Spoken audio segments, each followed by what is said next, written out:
death to America.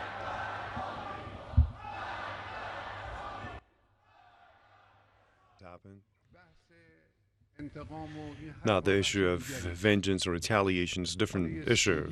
Well, we just gave them a slap in the face last night. This is a different story.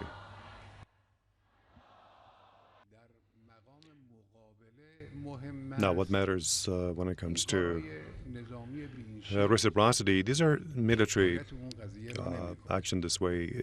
That's not sufficient. What matters is that the presence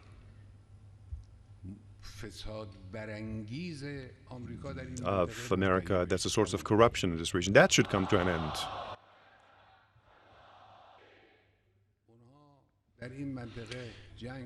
Now, they brought wars to this region, they brought division, they caused sedition, they caused destruction, they caused destruction of infrastructure.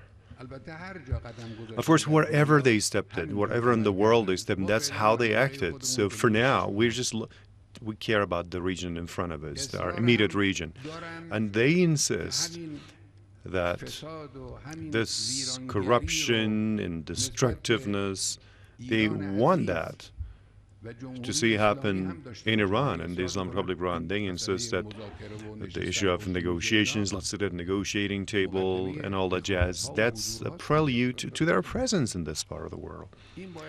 So this should come to an end. I mean, this region does not accept the U.S. presence. People all know, well, yes, you know, you do, who the enemy is. It's the world arrogance, it's Zionism. That's true. America is the enemy. You know this very well. But there's this great effort that's being made in order to kind of reverse it. They want to change, they want the people to change their minds in very different, sophisticated ways. Propaganda. You need to be cautious. When we're talking about knowledge of our enemy, we should learn about our enemy. That's really of the essence. And also, we should know what the enemy's scheme is. What is it doing? What is it up to do? What is it into now? And then we should also know U.S. in Washington. We had the elements of the U.S. administration that they were celebrating. They were happy. And they had told the other side that Iran's job is finished. That's it. Then after 2 days, it turned out that their job was over. So they were so saddened and displeased to see that. So you should learn about the enemy's scheme and conspiracy. This unity that we have achieved and we have seen during the mourning ceremonies and funeral procession of General Soleimani and his comrades among the people, this same unity needs to be preserved. This should be safeguarded.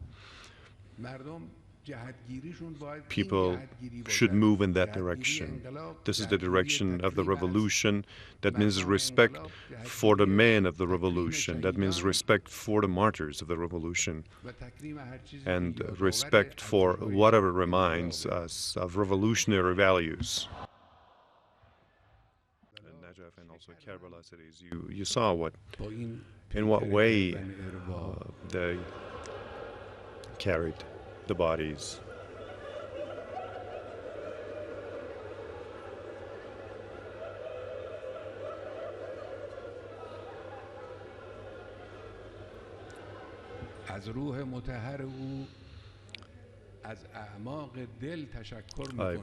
We're thankful to him, to his pure soul from the bottom of our hearts.